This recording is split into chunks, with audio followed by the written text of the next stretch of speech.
I saw a kid not too long ago, a 15-year-old boy, just started high school, had been a 4-point student in middle school, although our experience is it doesn't take too much to be a good student in middle school. Attendance is key. It's not quite as competitive as high school. He was a great student in middle school, started a private school in Seattle, probably went to school for 3 weeks, got some kind of flu bug, and just never could go back. And at that point, when I saw him, he presented with marked sleep disturbance. He was basically staying up all night, wasn't willing to identify himself as depressed, but was willing to talk about feeling stressed, and was willing to endorse these other symptoms that clearly, if you're stepping back and just looking at the phenomenology, would suggest that he had a significant depression. So if you think about how are you going to engage this kind of a young person in intervention, so in CBT, and that was what he and I worked with, we took a CBT approach. The philosophy is that you're collaborative. We are working together as partners. The therapist is more like a coach, and we're working together to try to figure out the solution to this problem.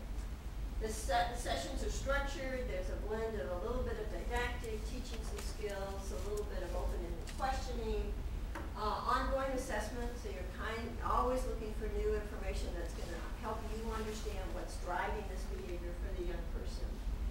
And you're really focusing on affecting change in thought, affect, and behavior, and then you kind of move to relapse prevention. So again, if you're looking for a therapist who says they're going to treat an adolescent, you want them to be thinking about a collaborative model, a structured set of intervention sessions, mainly probably some sense of time limit. So we generally think about people saying, let's work together for the next 6 to 8 weeks, evaluate where we are. Most CBT goes from probably 12 to 16 weeks, and then would be reevaluating where they are. It's not a long-term, unending, persistent treatment. Now, one of the nice things about seeing kids and adolescents is that you have the benefit.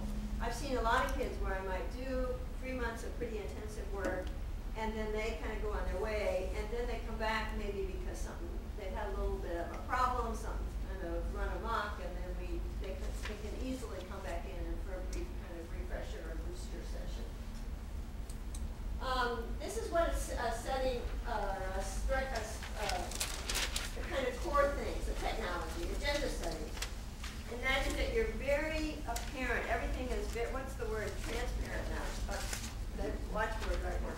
So you say to the kid, here's what I'd like to talk about today. What would you like to talk about today? And you develop an agenda with them. So everything is clear. If you think about a young person, even an adolescent, coming into psychotherapy, they don't know what they're supposed to do. This isn't a culture that they're familiar with. They're frequently not coming to you because they say, oh, I'm so depressed, I really need to talk to that strange woman in that office at Children's Hospital. They're coming to you because their mother said, we're going to psychotherapy. They're failing their grades. Their grades are falling apart, or they can't do anything anymore, and so they're looking for help. They don't know how to be psychotherapy client yet.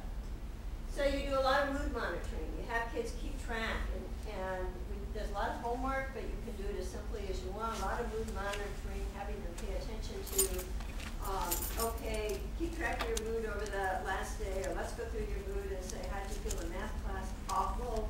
How did you feel in lunch? Good. So let's be paying attention to the differences in your mood during the course of the day, during the course of the week. And as I said, you try to structure some positive activities.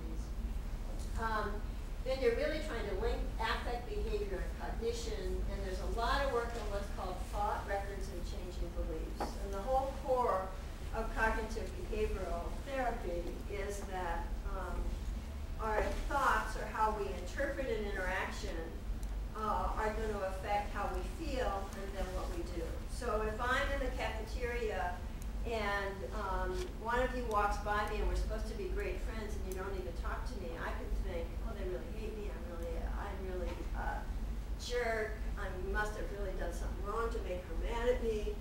Or they can think, oh, she's really preoccupied because she had that big math test, or she forgot to put her contacts in, or she's really a jerk, and whatever those two different sets of thoughts thoughts are going to affect how I feel, and then perhaps what I do. And that's kind of the core assumption that we're working on. Another important thing is that you're really trying to get yourself out of a job with this intervention. You're trying to teach people to become their own therapists, not hang in there forever. So, so agenda setting, we kind of talked about that. So what was the situation? This is what you do when you're trying to link those thoughts and affect and behavior. What was the situation? What were you thinking? How were you feeling? What did you do? And then thought records, you just kind of keep working through with this kind of a structure with the kid. And are there different ways you could think about the situation? Is there data you could gather to interpret the situation differently? I've had kids go out, and since particularly adolescents can be very self-conscious, they don't want to do a lot of interviewing of people or gathering data, but they will pay attention. So, you know, this one kid was convinced that everybody else was doing freshman in high school, which is a limiting factor because most kids aren't driving. You know, everybody was doing all these exciting things on the weekend, but he was doing nothing on the weekend. So I said, well, just listen, you know, eavesdrop on conversations and figure out what they're talking about doing. Well, it turns out nobody was doing much of anything. But that was, we could relieve by that, so that was good. So I'm going to move forward to a lot of this cognitive restructuring that's a core CBT is one, very hard to do with adolescents, but it, I think can be effective if one is effective in doing it. And the core, one of the other core beliefs in the cognitive behavioral approach is that we all have kind of automatic thoughts. So if things are going bad for me on a particular day, I might think, God, I am really stupid. A generalizing thought that can cover a whole host of circumstances. How stupid could I be? Oh, I screwed up again.